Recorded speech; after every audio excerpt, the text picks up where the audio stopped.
উপরে উঠছি, বলতে পারো 520খানা স্টেপ পেরিয়ে এসে ট্রেকিংয়ের মতো একটা অনুভূতি হলো। আর এই পাহাড়ে উঠে মনে হচ্ছে উত্তর ভারতের কোনো পাহাড়ে পৌঁছে গেছি।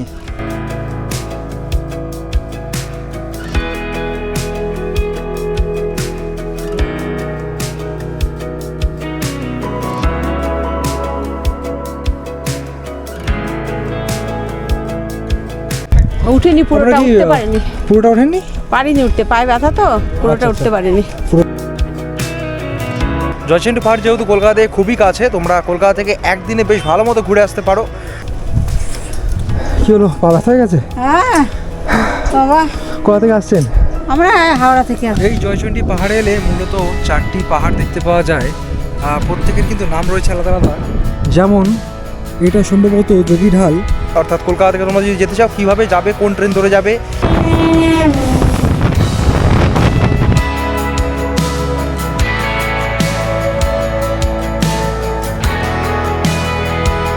যদি মনে হয় এত সুন্দর পরিবেশে এসে একটা রাত্রি যাপন করবো, অর্থাৎ এখানে এসে থাকবে, তো থাকার বন্দোবস্ত যদি দেখাই, এখানে রয়েছে যুব আবাস কক্ষ।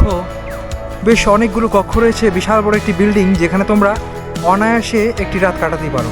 হীরক রাজার দেশে যে গুহাটি দেখানো হয়েছিল, যে গুহাতে আশ্রয় নেওয়া হয়েছিল, সেই গুহাটা রয়েছে মূলত ওই পাহাড়ে।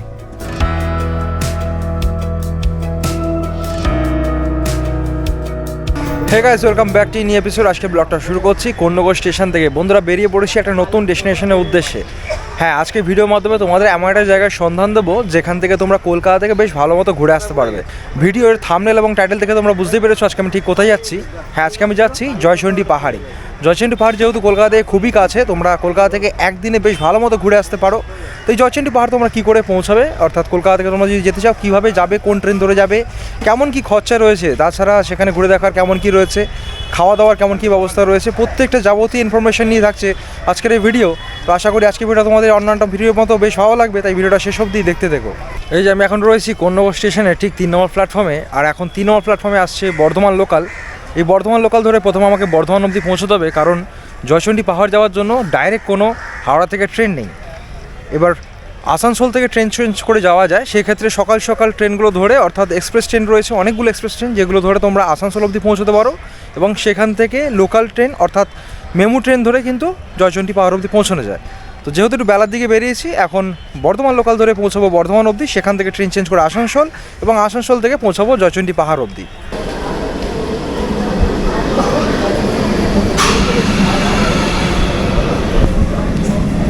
এই বর্ধমান লোকাল ধরে আমরা এখন বর্ধমান অবধি পৌঁছাবো। কোন্নগর থেকে বর্ধমান ডিস্টেন্স হচ্ছে 94 কিলোমিটার, আর ভাড়া লাগে ওই 25 টাকা মতো। তোমরা যদি হাওড়া থেকে আসো সেই ক্ষেত্রেও কিন্তু 25 টাকাই ভাড়া লাগে। আর যদি সময়ের কথা বলি, সময় লাগে ওই 2 ঘন্টা 15 মিনিট মতো। তো উঠে পড়ি এখন ট্রেনে।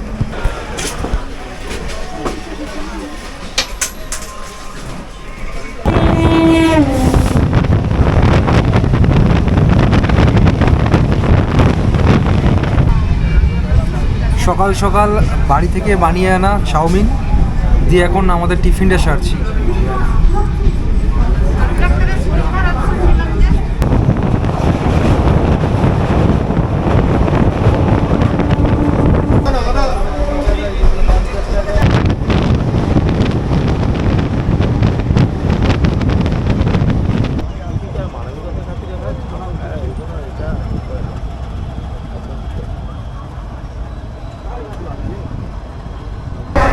বন্ধুরা, 9:30 নাগাদ বর্ধমান স্টেশনে পৌঁছেছি। বর্ধমান স্টেশনের 3 নম্বর প্ল্যাটফর্ম থেকে এখন এসকেলেটারে করে বর্ধমানের 7 নম্বর প্ল্যাটফর্মে যাচ্ছি।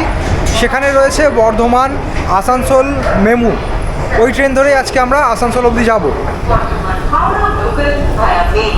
এই যে এখান থেকে আমরা চেঞ্জ করে নিচ্ছি।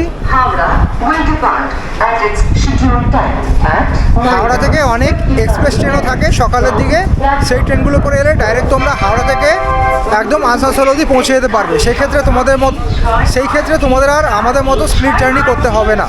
যেহেতু আমরা একটু লেটে বেরিয়েছি, তাই আমাদের লোকাল ট্রেনে করে কেটে কেটে যেতে হচ্ছে। কিন্তু আমি বলবো হাওড়া থেকে ডাইরেক্ট তোমরা আসানসোল অবধি পৌঁছে যাও, তাহলে কিন্তু বেশি ভালো সুবিধা হবে এবং খুব তাড়াতাড়ি তোমরা আসানসোল থেকে জয়চণ্ডী অবধি পৌঁছে যেতে পারবে। বর্ধমানের 7 নম্বর প্ল্যাটফর্মে বর্ধমান আসানসোল মেমু লোকাল একদম তার নির্ধারিত সময় দাঁড়িয়েছিল। জাস্ট 1 মিনিট আগে এসে ট্রেনে উঠে পড়েছি। মোটামুটি এই ট্রেনটা ফাঁকাই থাকে, আরামসে বসে যাওয়া যায়। এখন ট্রেনে উঠে পড়েছি, দেখাচ্ছি তোমাদের।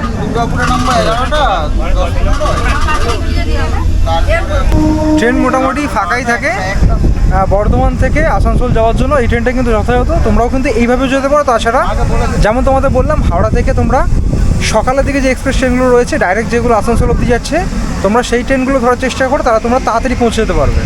কারণ এই ট্রেনটা পৌঁছাচ্ছে আসানসোলের 12টা নাগাদ।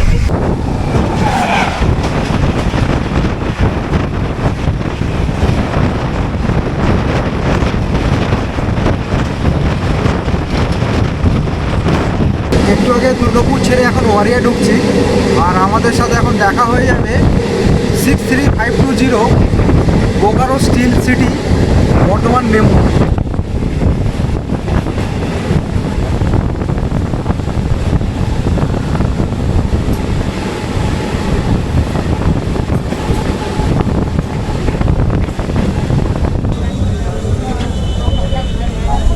এগারোটা বেজে 54 মিনিটে ট্রেন এখন পৌঁছালো আসানসোল স্টেশনে।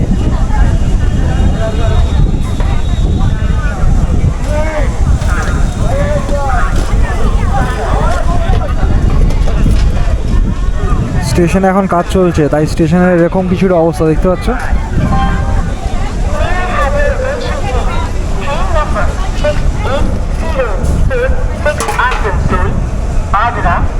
Passenger has been cancelled today. Inconvenience. এখন আসানসোল স্টেশনে অ্যানাউন্স করছে আসানসোল থেকে আদ্রা যাওয়ার যে মেমু ছিল সেটা ক্যান্সেল হয়ে গেছে। বন্ধুরা 12টা বাজার আগেই পৌঁছে গেছি আসানসোল স্টেশনে, কিন্তু আসানসোল স্টেশন থেকে জয়চণ্ডী পাহাড় যাওয়ার জন্য রয়েছে আদ্রা মেমু, যেটা কিন্তু আজকে ক্যান্সেল রয়েছে। এটা প্রত্যেক দিন থাকে, এটা একটা রেগুলার ট্রেন, কিন্তু আজকে ক্যান্সেল রয়েছে। দেখো এই যে 68046 আসানসোল আদ্রা মেমু আজকে ক্যান্সেল রয়েছে, যেটা কিন্তু পুরোপুরি লোকাল ট্রেনের মতোই 10 টাকা ভাড়া দিয়ে যাওয়া যায়। কিন্তু বর্তমানে ক্যান্সেল থাকার জন্য ওই ট্রেনে আমরা যেতে পারবো না। তারও একটি পরে ট্রেন রয়েছে 1টা বেজে 35 মিনিটে বক্সার টাটানগর এক্সপ্রেস, যে ট্রেনটি 1টা বেজে 36 মিনিটে এই আসানসোল স্টেশন থেকে ছাড়বে এবং পৌঁছাবে 2:22-এ। কিন্তু সেই ট্রেনটার জন্য অপেক্ষা না করে আমরা এখন বাইরের দিকটা যাব। বাইরে থেকে নানান বাস রয়েছে, বাসে করে আমরা পৌঁছে যেতে পারবো ডাইরেক্ট জয়চণ্ডী পাহাড় অবধি। আমার মনে হয় বাসে করে গেলে আমরা আরও তাড়াতাড়ি, অর্থাৎ ট্রেনের থেকেও তাড়াতাড়ি পৌঁছে যেতে পারবো আমাদের গন্তব্যে। তো চলো এখন আসানসোল স্টেশন থেকে বাইরের দিকটা যাই। গাড়ি নম্বর 1813 টাটানগর এক্সপ্রেস। বন্ধুরা এখন বেরিয়ে পড়লাম আসানসোল স্টেশনের বাইরেটা, আর আসানসোল স্টেশনের বাইরেটা বেশ সুন্দর। এর আগেও কিন্তু আমি এসেছি, কিন্তু আজকের ভিডিওতেই প্রথম দেখালাম। বেশ সুন্দর। এখান থেকে বেরিয়ে পড়লাম এখন স্টেশনের বাইরেটা, আর বাইরের দিক থেকে আমাদের কিছুটা হেঁটে গিয়ে ডান দিকে গেলেই সামনেই রয়েছে বাস স্ট্যান্ড। সেখান থেকে আমাদের গন্তব্য অর্থাৎ জয়চণ্ডী পাহাড় যাওয়ার জন্য আমরা রানিং বাস পেয়ে যাব। কেমন কি ভাড়া লাগছে, কেমন কি সময় লাগছে সেটা বাসে উঠেই জানাচ্ছি। আসানসোল স্টেশন থেকে বেরিয়ে চলে এলাম, আর মেন তোরণ থেকে বেরিয়ে এলেই একদম যে মেন রোডে এলেই তোমরা দেখতে পাবে এই জায়গাটাতে প্রচুর পরিমাণ টোটো অটো দাঁড়িয়ে রয়েছে। এখান থেকে ডাইরেক্ট আসানসোল বাস স্ট্যান্ড অবধি নিয়ে যাচ্ছে, অর্থাৎ বর্ধমান থেকে যে বাসগুলো আসানসোল আসছে কিংবা আসানসোল থেকে যে বাসগুলো জয়চণ্ডী পাহাড় কিংবা সামনে পুরুলিয়ার দিকে যাচ্ছে, সেই সব বাস তোমরা আগে গেলে পেয়ে যাবে। তো চলো এখান থেকে কিছুটা রাস্তা রয়েছে, সামনে বাস স্ট্যান্ডের দিকে যাওয়া যাক এখন।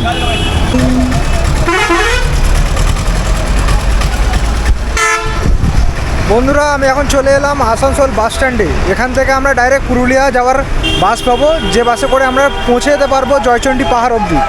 এখানে কিন্তু প্রচুর বাস রয়েছে নানান জায়গায় যাওয়ার জন্য। আসানসোল থেকে কৃষ্ণনগর, আসানসোল থেকে বীরভূম, আসানসোল থেকে পুরুলিয়া, নানান জায়গায় বাস যাচ্ছে। তো এখান থেকে আমরা পুরুলিয়া যাওয়ার যে বাস, সেই বাসটা ধরে নেবো। আচ্ছা, আমরা বাস টার্মিনাস থেকে বেরিয়ে চলে এলাম। যেহেতু স্টেট বাসে করে আজকে যাব, স্টেট বাস, প্রাইভেট বাসও রয়েছে, তাছাড়া স্টেট বাস কিন্তু খুব তাড়াতাড়ি যায়, তার জন্য স্টেট বাসে করেই যাচ্ছি। এই যে একটা স্টেট বাস বাইরের দিকটা রয়েছে, বেসিক্যালি টার্মিনাস থেকে বেরিয়ে এলে বাইরের দিকেই দাঁড়ায় এই বাসগুলো। এই বাসে এখন উঠবো, এই যে আসানসোল ডিপো থেকেই ছাড়ছে, ডাইরেক্ট একদম পুরুলিয়া অবধি যাচ্ছে। যে দক্ষিণবঙ্গীয় রাষ্ট্রীয় পরিবহন সংস্থা।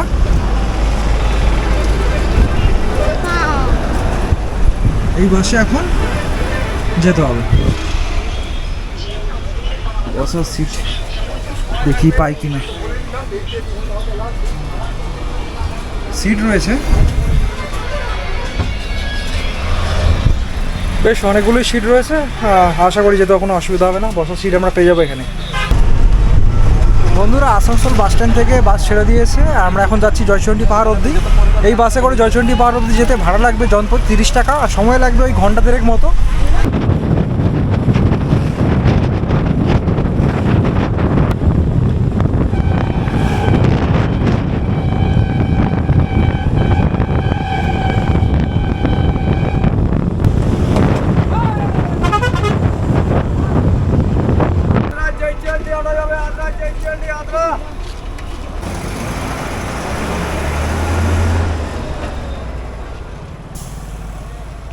এই যে বন্ধুরা, আমরা বাস স্টপে নামলাম। এখানে দেখতে পাবে লাইন দিয়ে টোটো অটো সব দাঁড়িয়ে রয়েছে। এখান থেকে একটা দাদা টোটোতে যাচ্ছি আমরা। আচ্ছা, এখান থেকে জয়চণ্ডী পাহাড় যাচ্ছ তাই তো? হ্যাঁ, কত করে ভাড়া নেবে দুজনে? 50 রুপিস। আচ্ছা, এখান থেকে জনপ্রতি আমরা পার হেড 25 টাকা করে ভাড়া দিয়ে চলে যাচ্ছি। যেহেতু এখানে খুব কম লোক হয় তাই 25 টাকা করে জনপ্রতি ভাড়া লাগছে। এখান থেকে মোটামুটি ওই 4 কিলোমিটার মতো। পুরোপুরি এখন টোটোতে।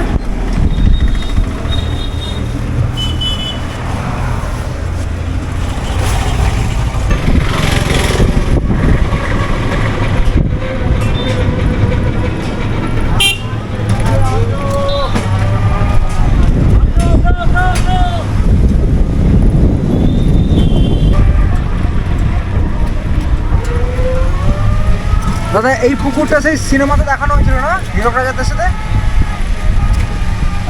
এই যে যাওয়ার পথে একটি পুকুর দেখতে পাচ্ছি,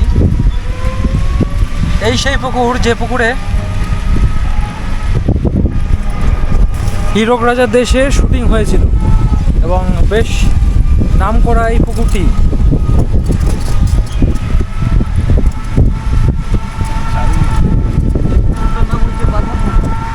কি পুকুর?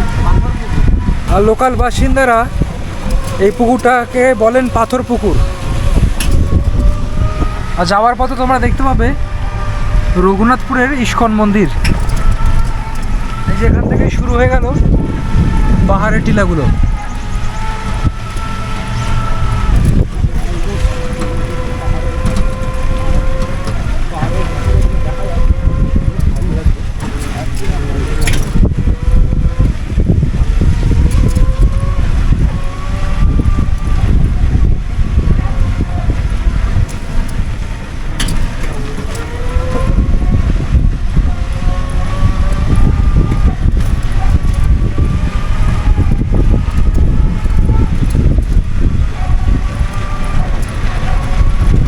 সামনেটাই রয়েছে এখানে টোটো স্ট্যান্ড, ওই পাশে রয়েছে শৌচালয় এবং প্রচুর গাড়ি দেখতে পাচ্ছি, ট্রাভেলার গাড়ি। দূর দূরান্ত থেকে ট্যুরিস্টরা আসেন এখানে। প্রায় বলতে গেলে সারা বছরই এখানে ট্যুরিস্টদের আনাগোনা থাকে। আচ্ছা, আমরা এখন পৌঁছে গেছি এখানকার টোটো স্ট্যান্ড, অর্থাৎ আমাদের গন্তব্যে জয়চণ্ডী পাহাড়ে।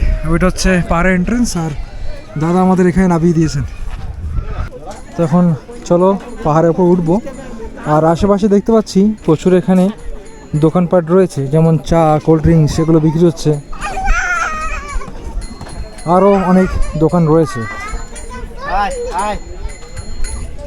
এটা কি লেবু জল ছাতু নাকি? আচ্ছা, লেবুর জল, দই লস্যি, ছাতু। আর এখানে খাওয়ার জন্য হোটেল রয়েছে এখানে, অর্থাৎ ভাত যদি খেতে চাও কেউ, সেক্ষেত্রে হোটেল পাবে।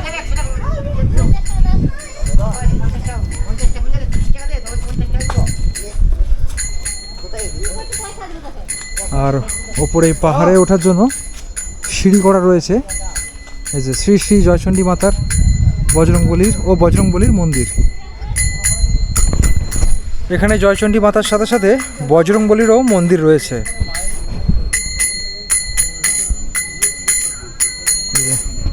খুব সুন্দর একটি তোরণ, এই তোরণ থেকে এখন আমরা প্রবেশ করছি। আর এখানে দেখতে পাচ্ছ স্টেপ বানানো রয়েছে, অর্থাৎ সিঁড়ি তৈরি করা রয়েছে। এখানে মূলত 520খানা সিঁড়ি রয়েছে, আর এই পাশে যদি দেখায়, এই পাশে পুরুলিয়ার কিছু জিনিস বিক্রি হচ্ছে, যেমন ওই যে মাটির মুখোশগুলো এখানে বিক্রি হচ্ছে। তাছাড়া এই জয়চণ্ডী মাতার মন্দিরের যে ফটো ফ্রেম সেগুলো বিক্রি হচ্ছে এখানে। তো চলো পারিপার্শ্বিক পরিবেশ তোমাদের ঘুরিয়ে ঘুরিয়ে দেখাবো, তার আগে পাহাড়ে ওঠা যাক। এই যে বেশ ছোট ছোট এই সিঁড়ি, খুব একটা বেশি কষ্ট হচ্ছে না পাহাড়ে চড়তে।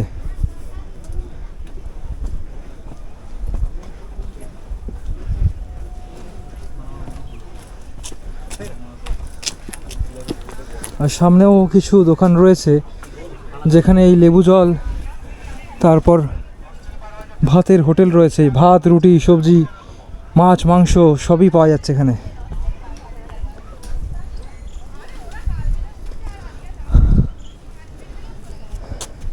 আপনি গেছেন? কোথা থেকে আসছেন? আমরা আসছি সেই জাগুলি ব্লক করেন তো না? জাগুলি, হ্যাঁ। হ্যাঁ দেখেছি, কি যেন নামটা? রাহুল দলপতি। এসছেন এখানে? হ্যাঁ। উঠেনি, পুরোটা উঠতে পারিনি। পুরোটা ওঠেননি? পারিনি উঠতে, পায়ে ব্যথা তো, পুরোটা আচ্ছা, উঠতে পারিনি। পুরো সব পরিবারে এসেছেন নাকি? হ্যাঁ হ্যাঁ, উপরে সব আমার কি ফ্যামিলি গাড়ি আছে। করে এসেছেন? হ্যাঁ, ওই ট্রাভেলার এসছে। আচ্ছা, এর সাথে সাথে কি ঘুরে দেখছেন? এই সবে আজকে আসলাম। আচ্ছা, সবে আসলেন। হ্যাঁ, কালকে সব ঘুরবো। আচ্ছা, কালকে বাকিগুলো সব ঘুরে হ্যাঁ দেখবেন। হ্যাঁ হ্যাঁ ঠিক আছে, ধন্যবাদ। হ্যাঁ। অনেকে ওপর থেকে ফিরছেন, আর আমরা এখন ওপরের দিকে উঠছি। আর জায়গায় জায়গায় লেখা রয়েছে পাহাড়ের পবিত্রতা বজায় রাখুন।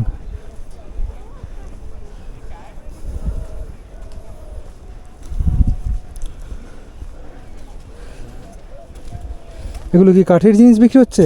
কাঠের, নারকলের। আচ্ছা, নারকলের সেই মালা দিয়ে তৈরি, তাই তো? বাহ, বেশ সুন্দর তো। সবসময় বসা হয় এখানে? হ্যাঁ, সব সময় না, উইন্টার সিজনটাই। আচ্ছা, উইন্টার সিজনটায়। এই সিঁড়ি চড়ার পথে একটি ভাইয়ের দোকান দেখতে পেলাম, নানান ধরনের কাঠের সামগ্রী বিক্রি করছে। বেশ ভালো, তোমরা যখন আসবে শীতকালে এখান থেকে সংগ্রহ করতে পারো, বেশ সুন্দর জিনিসগুলো। আর চড়ার পথে এরকম বড় বড় কিছু পাথর রয়েছে যেগুলো ঠিক সিঁড়ির মাঝখানেই রয়েছে, সেগুলোকে এইভাবে ব্যবহৃত করে আবার রেলিং দেওয়া হয়েছে সাইড থেকে, যেহেতু বড় পাথরগুলো সরানো সম্ভব নয়।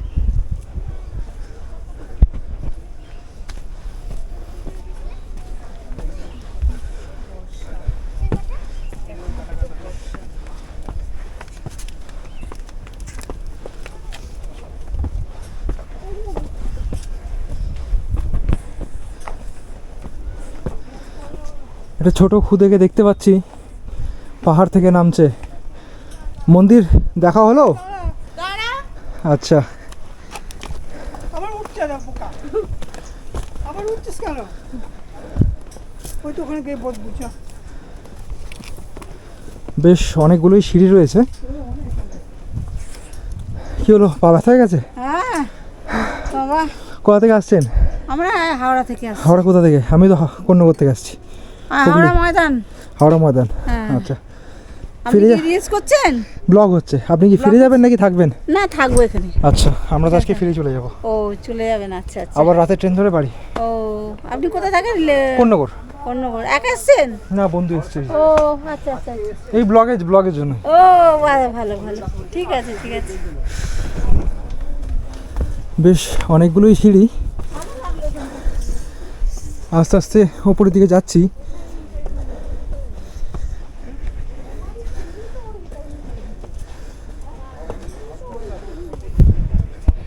দেখো, আমরা এতগুলো সিঁড়ি ঠিক পেরিয়ে এসেছি, আর তাড়াতাড়ি এলে বেশ পায়ে যন্ত্রণা করে, জাস্ট খেপে খেপে আসতে হবে। যারা বয়স্করা রয়েছেন তাদের একটু সমস্যা হতে পারে।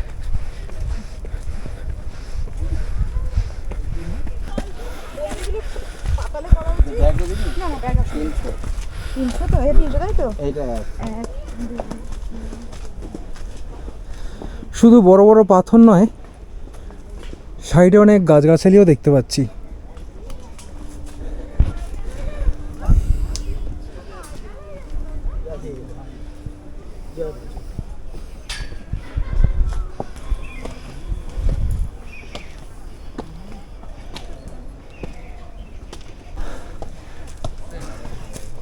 এই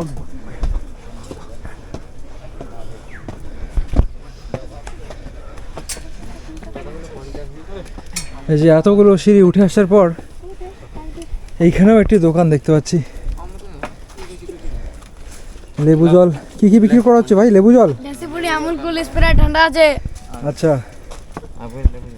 আর লেবু জল লেবু জল লেবু জল এছাড়া আর লেবু পানি আর কোল্ড ড্রিঙ্কসও রয়েছে। অবশ্যই ওপরে যদি আসো মনে হয় জল পান করা দরকার রয়েছে, কিংবা যদি মনে হয় জলের পিপাসা পাচ্ছে অবশ্যই এখান থেকে লেবু জল খেতেই পারো।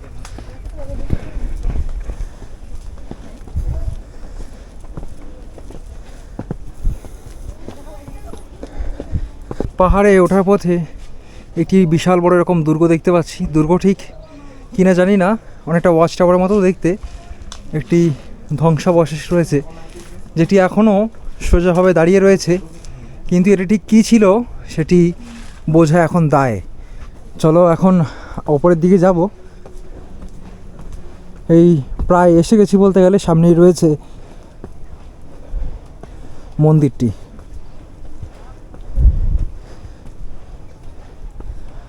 আর ওঠার পথে দেখতে পাচ্ছি এরকম সিঁড়ি সংলগ্ন কিংবা এই রাস্তা সংলগ্ন কিছু জায়গায় এরকম প্লাস্টিকের বোতল কিংবা চিপসের প্যাকেট এগুলো পড়ে রয়েছে।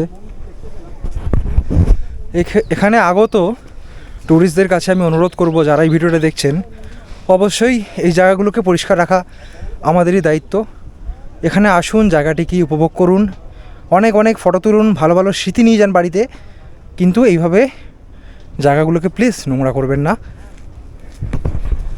চলো আগের দিকটা যাই।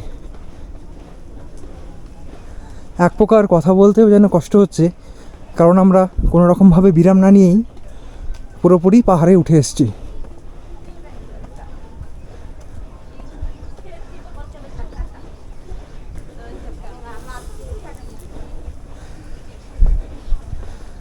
এই যে পাহাড়ে উঠলেই প্রথমে পড়বে বজরংবলী মন্দির। এই যে শ্রী শ্রী বজরংবলী মন্দির। চলো একবার এই মন্দিরটা তোমাদের দর্শন করাই।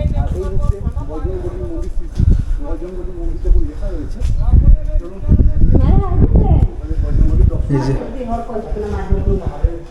এখানে শ্রী রামচন্দ্রের সেবক প্রভু বজরংবলীর একটি মূর্তি রয়েছে। জয় বজরংবলী।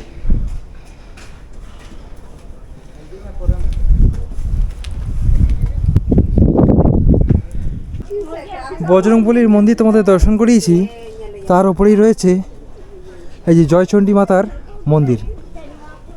এবং এই মন্দিরে ঢুকতে গেলে আমাদের জুতোটি এইখানেই খুলে রাখতে হবে। এই যে জুতো খুলে উঠুন, এখানে জুতোটা রেখে দিলাম। এখন যাচ্ছি জয়চণ্ডী মাতার মন্দিরে। এই যে মন্দিরে সম্ভবত 5টি চূড়া রয়েছে, আর মন্দিরের গঠনশৈলীটা কিছুটা এরকম, বেশ সুন্দর। আর এর পাশেই যেহেতু বজরংবলী মন্দিরই দেখতে পাওয়া যাচ্ছে, বেশ ভালো লাগছে। দুটো মন্দির পাশে পাশে রয়েছে। আর এখন এই মন্দিরের ভেতর প্রবেশ করছি।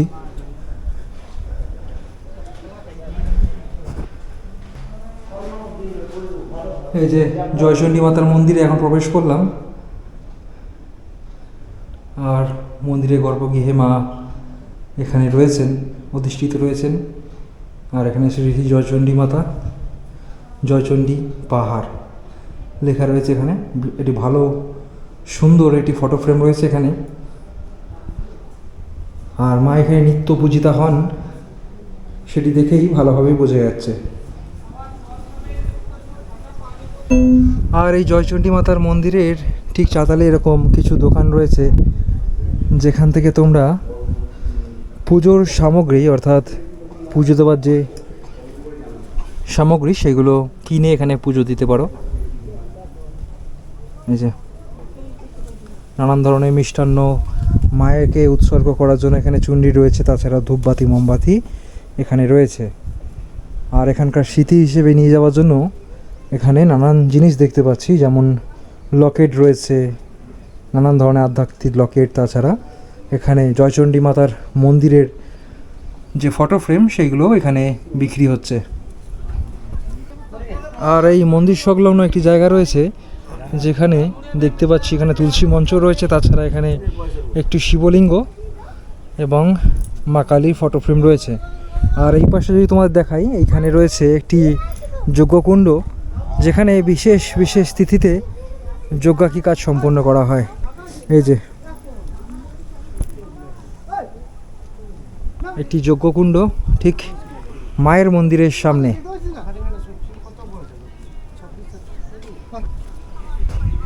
আর মন্দিরের বাইরে দেখতে পাচ্ছি এরকম মন্দিরের ঠিক সংলগ্ন অনেক দোকানপাট এখানে রয়েছে, যেখানে নানান ধরনের খাওয়ার জিনিস বিক্রি হচ্ছে। ঝালমুড়ি নাকি? ঝালমুড়ি, পেয়ারা মাখা, আচ্ছা, আলু কাবলি, আলু কাবলি, চকলেট, সব কিছুই পাওয়া যায় 12 মাস টুকটাক। 12 মাস।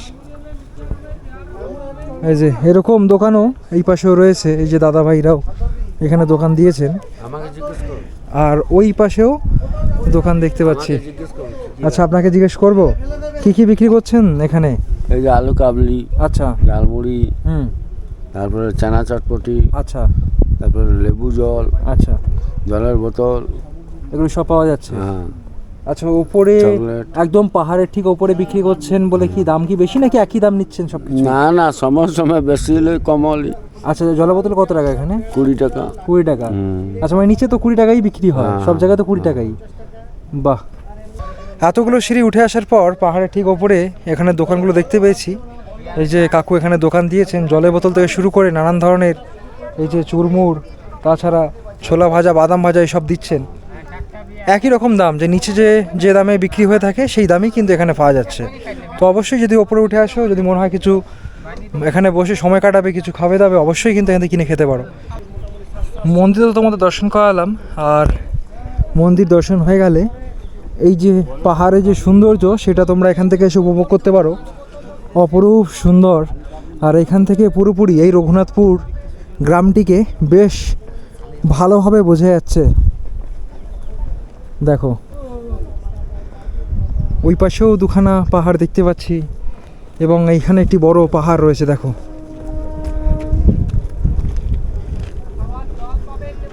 অসাধারণ সুন্দর, অসাধারণ সুন্দর।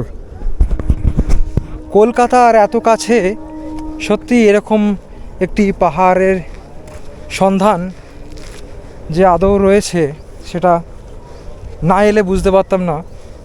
কলকাতা থেকে মাত্র কয়েক ঘন্টার মধ্যে তোমরা এখানে এসে ঘুরে যেতেই পারো, বেশ ভালো লাগবে।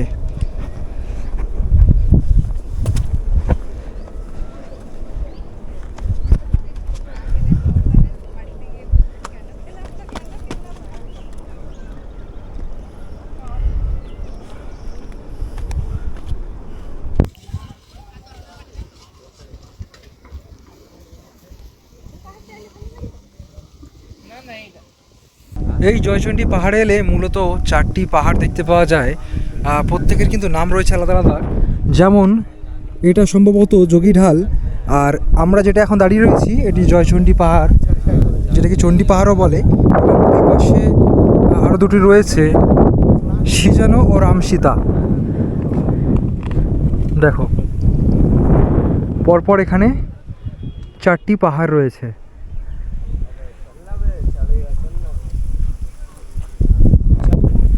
সকাল হোক কিংবা বিকেল, এই সময়টাতে অনেকেই এসে বেশ এই জায়গাটিতে বসছেন এবং এখানকার যে সৌন্দর্য সেটি উপভোগ করছেন।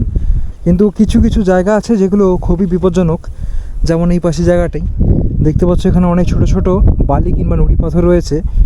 আর একটু অসাবধান হলে কিংবা তাড়াহুড়ো করে এই পাহাড়ের সামনে দাঁড়ালে যখন তখনই দুর্ঘটনা ঘটতে পারে। তো ভিডিওটি দেখে যারা এখানে আসবেন কিংবা আসার কথা ভাবছেন তাদের বলবো অবশ্যই এখানে আসুন, এখানকার সৌন্দর্য উপভোগ করুন, কিন্তু একটু সাবধানে, একটু খেয়াল রাখবেন, কারণ জায়গাটি খুবই বিপজ্জনক, যখন তখন দুর্ঘটনা ঘটতেই পারে।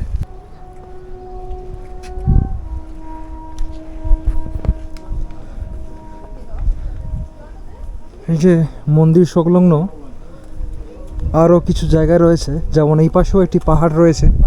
চলো সেই জায়গাটাও তোমাদের ঘুরিয়ে নিয়ে আসি। এবং আরেকটি জিনিস দেখলাম, এই পাহাড়ের সংলগ্ন এভাবে কিছু কংক্রিটের অনেকটা ডাস্টবিনের মতো তৈরি করা হয়েছে, যেখানে তোমাদের সাথে নিয়ে আসা নানান ধরনের প্লাস্টিক কিংবা কাগজের জিনিস তোমরা এখানেই ফেলতে পারো, অযথা এপাশে ওপাশে কিংবা পাহাড়ে ফেলে জায়গাটিকে নোংরা না করে একটা ডাস্টবিন টাইপের বানানো হয়েছে, যেখানে ওই প্লাস্টিকের জিনিসগুলো ফেলা যেতেই পারে। আর এখন আমি যাচ্ছি এই পাশে একটি ছোট পাহাড়ে, যেটি কিন্তু এই জয়চণ্ডী পাহাড়ের সাথেই যুক্ত রয়েছে। এই যে জয়চণ্ডী মায়ের মন্দির, তার ঠিক পেছনেই রয়েছে এই পাহাড়টি। এবং এই জায়গাটিও বেশ বিপজ্জনক। এইভাবে দেখতে পাচ্ছ একদম খাড়াই নেমে গেছে নিচের দিকটাতে, একটু অসাবধান হলেই খবর আছে।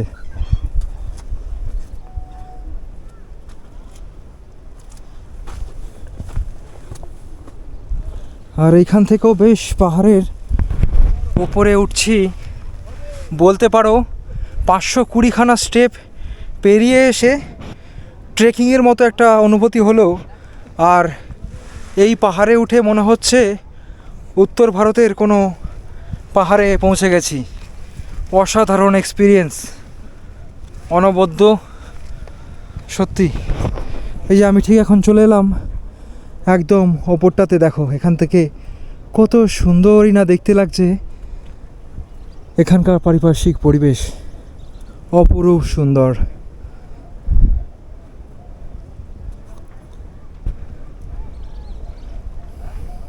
এই ছোট ছোট পাহাড়ের টিলাতে উঠতে বেশ ভালো লাগছে, কিন্তু উত্তেজনার বশে একটু তাড়াহুড়ো করলে কিংবা অসাবধান হলেই ব্যাস একবারে ভবলীলা সঙ্গ হবে এখানেই। দেখো কত সুন্দর এখান থেকে দৃশ্যটি উপভোগ করা যায়। দেখো আশেপাশে পুরো এই রঘুনাথপুর গ্রাম এখান থেকে বেশ ভালোভাবে দেখতে পাওয়া যাচ্ছে। অসাধারণ অসাধারণ।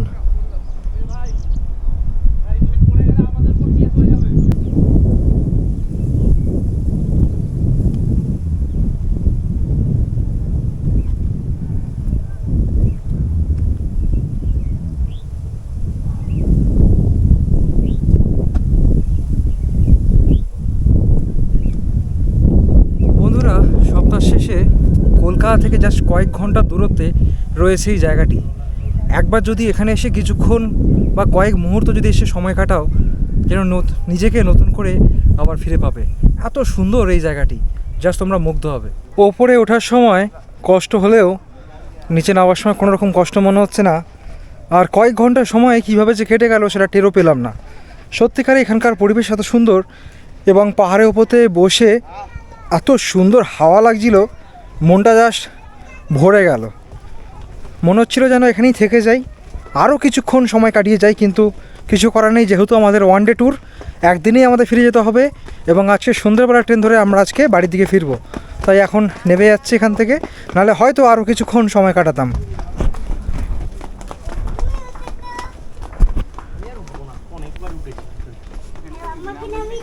আমরা এখন যে পাহাড়ে উঠেছিলাম সেটি জয়চণ্ডী পাহাড়, যেটি কিনা হীরক রাজার দেশে মুভিতে দেখানো হয়েছিল, এবং তার ঠিক পাশেই রয়েছে ওই পাহাড়টি। এবং ওই পাহাড়ের এই পাশে একটি গাছ রয়েছে, দেখতে পাচ্ছ, ওইখানে রয়েছে একটি গুহা। হীরক রাজার দেশে যে গুহাটি দেখানো হয়েছিল, যে গুহাতে আশ্রয় নেওয়া হয়েছিল, সেই গুহাটা রয়েছে মূলত ওই পাহাড়ে। যেহেতু ওই পাহাড়ে ওঠার জন্য কোনো রকম সিঁড়ি নেই, একটি সংকীর্ণ পথ রয়েছে, হয়তো উপরে উঠে গেলে গুহাটি দেখতে পাওয়া যাবে, কিন্তু ওখানে অনেক গাছপালা রয়েছে এবং যাওয়াটা খুবই বিপজ্জনক। কিন্তু ওইখানে গেলে, অর্থাৎ ওই পাহাড়ে গেলে গুহা দেখতে পাওয়া যাবে। এই যে বন্ধুরা, আমরা জয়চণ্ডী পাহাড়ে উঠেছিলাম ট্রেক করে, এবং তার ঠিক পাশেই রয়েছে এই পাহাড়টি, এবং এই পাহাড়ের সামনে রয়েছে একটি মন্দির।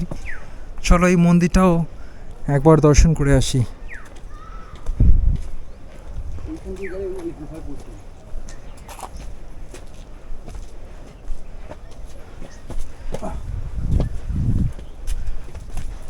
পাহাড়ের ভেতরে রাস্তা কেটে কেটে এইভাবে মানুষদের চলাফেরার জন্য সিঁড়ি তৈরি করা হয়েছে, যাতে আগত ট্যুরিস্ট কিংবা যারা আসবেন এখানে দর্শনার্থীরা তারা এইভাবে নির্দ্বিধায় যেতে পারেন। এই যে বন্ধুরা, আমরা হাঁটতে হাঁটতে ঠিক চলে এলাম এই মন্দিরের আরেকটি যে তোরণ রয়েছে ঠিক তোরণের সামনে। পরন্ত বিকেল আর বেশ সুন্দর লাগছে, একটু পরে সূর্যাস্ত হবে। অসাধারণ সুন্দর এই মুহূর্তটি। একদম ভোরবেলা যদি আসতে পারো এখানে এসে সূর্যোদয় দেখতে পাবে, অসাধারণ সুন্দর সেই সূর্যোদয়। আর যদি বলো সূর্যাস্ত, যেটা এখন হচ্ছে, একটু পরেই সূর্যাস্ত হয়ে যাবে। এই মুহূর্তটা সত্যিকারে অভাবনীয়, মানে কী বলবো, খুব সুন্দর লাগছে। জাস্ট মুগ্ধ হচ্ছি এখানকার সুন্দর পরিবেশ দেখে। আর সামনেই রয়েছে একটি যাত্রীনিবাস কিংবা হোটেল বলতে পারো, আর তার ঠিক পাশ থেকে চলে গেছে মন্দিরের রাস্তাটি। আমরা তো আজকে একদিনের ট্যুর করছি, অর্থাৎ ওয়ান ডে ট্যুর। আজকেই ফিরে যাব বাড়িতে। আর যারা মনে করবেন যে এই জায়গাটিতে আসছেন, এত সুন্দর একটি পরিবেশ, এখানে আসার পর একটা দিন কিংবা একটা রাত কাটালে বেশ ভালো হয়, তাদের জন্য বলবো এখানে যাত্রী নিবাস রয়েছে। এখানে তোমরা চাইলে এসে থাকতেই পারো। ভেতরে যাচ্ছি না আর, তোমরা যখন আসবে অবশ্যই ভেতরে গিয়ে কথা বলে দেখতে পারো। যদি তোমাদের মনে হয় থাকার মতো, অবশ্যই থাকতে পারো।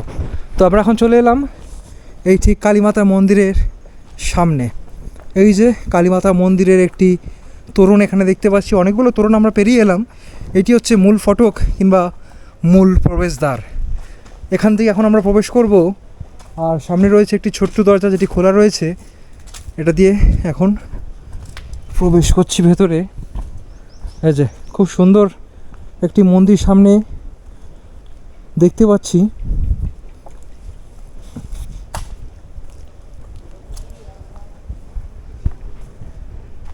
অসাধারণ পরিবেশে এই মন্দিরগুলো রয়েছে, সত্যিকারে মুগ্ধ হতে হয়। এই যে ওপরে একটি মন্দির রয়েছে আর এই পাশে মন্দির রয়েছে। চলো একবার তোমাদের দর্শন করাই। এই যে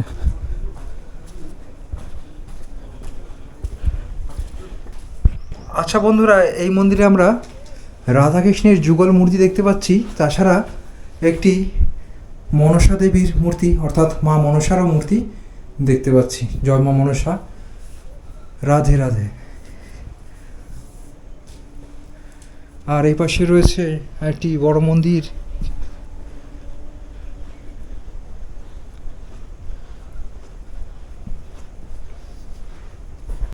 এই পাহাড়ের তলদেশে যে বড় মন্দিরটি রয়েছে, এই মন্দিরে প্রবেশ করলে জয় বজরংবলী। এখানে আমরা বজরংবলীর একটি মূর্তি দেখতে পাচ্ছি, যেখানে উনি দুই কাঁধে রাম এবং লক্ষ্মণকে তুলে রেখেছেন। এবং এই পাশে মায়ের মূল মন্দির, অর্থাৎ এখানে মা কালিকার দর্শন পেয়েছি আমরা। মা কালী এখানে পূজিতা হচ্ছেন এবং তার পাশে মা লক্ষ্মীরও একটি মূর্তি রয়েছে এবং ছোট কয়েকটি শিবলিঙ্গও রয়েছে। জয় মা।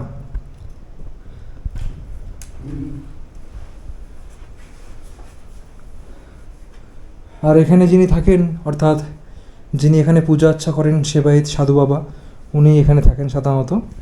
বন্ধুরা, তোমাদের এই কালী মন্দির দর্শন করালাম। তার পাশে শ্রীমৎ সদানন্দ ব্রহ্মচারী বাবা, ওনার একটি এখানে মূর্তি দেখতে পাচ্ছি। বাহ! আরও ছোট ছোট কয়েকটি এখানে মন্দির রয়েছে। আর এই জায়গাটি দেখতে পাচ্ছি সম্ভবত এখানে ভোগ প্রস্তুত করা হয়, অর্থাৎ যিনি এখানে রয়েছেন সেবায়েত, উনি এখানে আরাধ্য দেবদেবীদের ভোগ নিবেদন করে থাকেন এবং সেই যে ভোগ, এই যে জায়গাটি দেখতে পাচ্ছ, এখানে প্রস্তুত করা হয়। আর এই পাশে রয়েছে একটি শ্রী শ্রী শিব মন্দির, সেটিও তোমাদের দর্শন করাই। বাহ, বেশ সুন্দর মন্দিরটি। মন্দিরের দুই পাশে নন্দী মহারাজের মূর্তি দেখতে পাচ্ছি এবং মন্দিরের গঠনশৈলী সত্যিকারের প্রশংসনীয়, খুবই ভালো লাগছে দেখতে। এখানে শিব পার্বতীর একটি মূর্তি রয়েছে এবং একটি শিবলিঙ্গ এখানে দেখতে পাচ্ছি। বাহ, বেশ ভালো লাগছে, দেখে মুগ্ধ হলাম। এখন মন্দিরের ভেতর প্রবেশ করছি। এই যে জয় বাবা ভোলেনাথ।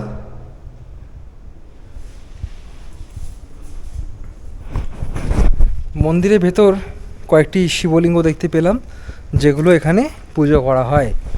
আর তার ঠিক সামনেই রয়েছে একটি যজ্ঞকুণ্ড, যেখানে বিশেষ বিশেষ তিথিতে যজ্ঞাকির কাজ সম্পূর্ণ করা হয়। আর এই মন্দিরে তোমাদের দর্শন করায়, এখানে শ্রী শ্রী গায়ত্রী দেবী মাতার মন্দির রয়েছে। জয় মা, সবার মঙ্গল করো মা। শ্রী শ্রী গায়ত্রী দেবী মাতার মন্দির। এই যে এখানে গায়ত্রী দেবীর সাথেও আরও কয়েকটি দেবদেবীর মূর্তি আমরা দেখতে পাচ্ছি। বাহ, অপরূপ সুন্দর। এসে জয়চণ্ডী পাহাড়ের সাথে সাথে এই মন্দিরগুলো দর্শন করে সত্যিকারের মুগ্ধ হলাম। বন্ধুরা, জয়চণ্ডী পাহাড় ঘুরতে আসবে, এটি মূলত একদিনের ট্যুর আমরা দেখাচ্ছি। আর যদি মনে হয় এত সুন্দর পরিবেশে সে একটা রাত্রি যাপন করবে, অর্থাৎ এখানে এসে থাকবে, তো থাকার বন্দোবস্ত যদি দেখাই, এখানে রয়েছে যুব আবাস কক্ষ। বেশ অনেকগুলো কক্ষ রয়েছে, বিশাল বড় একটি বিল্ডিং, যেখানে তোমরা অনায়াসে একটি রাত কাটাতেই পারো।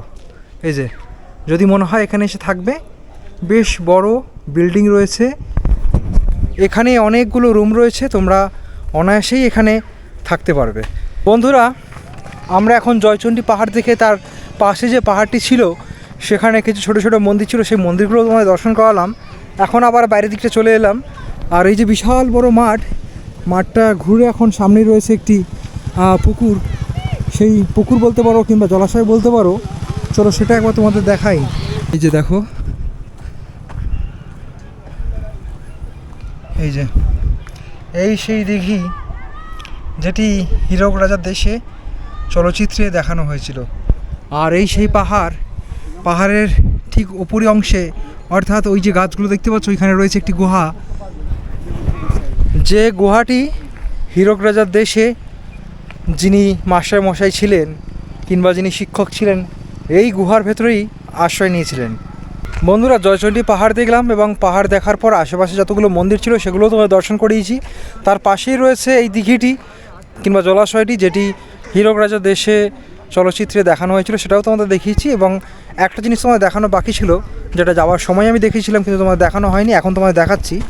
এই যে সামনেই রয়েছে এখানে দেশি মুরগি। এগুলো সাধারণত যারা এখানে টুরিস্টরা আসেন তাদের কাছে মাংস বিক্রি করেন নাকি?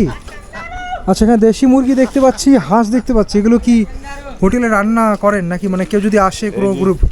আচ্ছা, হোটেল অর্ডার মধ্যে রান্না করা হয়। আচ্ছা আচ্ছা, মানে এই যে আপনাদের বিষ্ণু হিন্দু হোটেল, আচ্ছা, এখানে অর্ডার নিয়ে রান্না করে দেন। আচ্ছা, কোনো যদি গ্রুপ আসে, তারা যদি বলে 10 জন কিংবা 15 জনের রান্না হবে, সেই ক্ষেত্রে আপনারা রান্না করে দেন।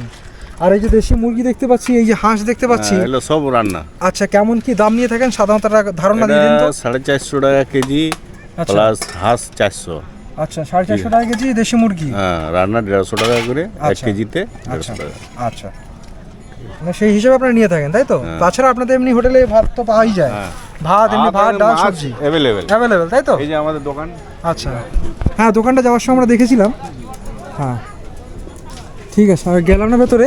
তো এই দাদার যে হোটেলে তো এখানে তোমরা ভাত, মাছ, ডিম এইসব তো পাবেই। তাছাড়া ধরো তোমরা গ্রুপে আসছো, অর্থাৎ এই ধরনের ধরো ট্রাভেলার গাড়ি নিয়ে আসছো, যদি মনে করো এখানে এসে ওই পাহাড়ি এলাকায় এখানে এসে দেশি মুরগি কিংবা এই হাঁসের মাংস, জানি না কতজন হাঁসের মাংস পছন্দ করেন, যদি মনে হয় যে হাঁসের মাংস খাবেন কিংবা দেশি মুরগির মাংস খাবেন, তো অবশ্যই এখানে যোগাযোগ করে, অর্থাৎ এনাদের সাথে যোগাযোগ করে তোমরা সেটি বানিয়ে নিতে পারো। অর্থাৎ কেজি হিসেবে ওনারা দেন এবং রান্নাও করে দেন, তো এই সুবিধা রয়েছে এখানে। তো এই ছিল আজকে ব্লগ। আজকে ব্লগটা এখানে শেষ করে দেবো। আজকে ব্লগের মাধ্যমে তোমার দেখালাম কী করে তোমরা কলকাতা থেকে জয়চণ্ডী পাহাড় আসবে একদিনে, তা আবার কীভাবে ঘুরে তোমরা চলে যেতে পারো সেটাই দেখিয়েছি। আর কলকাতা থেকে এলে কেমন কী খরচা হয় সেটাও একটা সুস্পষ্ট ধারণা দিয়েছি, এবং এখানে এলে তোমরা কী কী দেখতে পাবে, কী কী দোকান রয়েছে, কেমন কী খরচা হতে পারে, আর যদি মনে করো এখানে এসে একটা রাত্রি থাকবে, তো থাকার জন্য কেমন কী বন্দোবস্ত রয়েছে, প্রত্যেকটা যাবতীয় ইনফরমেশান শেয়ার করে দিচ্ছি আজকের এই ভিডিওতে। তো আশা করি আজকের ভিডিও তোমাদের ভালো লেগেছে। যদি ভালো লাগে অবশ্যই ভিডিওটা লাইক করে দিও। তোমাদের মতামত কিন্তু অবশ্যই কমেন্ট করে জানিও আজকে ভিডিওটা কেমন কী লাগলো। আর চ্যানেলে যদি নতুন হও কিংবা এই ধরনের কন্টেন্ট যদি দেখতে চাও চ্যানেলটা অবশ্যই কিন্তু সাবস্ক্রাইব করে পাশে থাকতে পারো। তো দেখা হবে এই ধরনের কোনো ইন্টারেস্টিং ভিডিওতে, ইন্টারেস্টিং কোনো কন্টেন্ট নিয়ে। Till then bye bye, take care, have a nice day, bye bye bye bye bye bye bye by.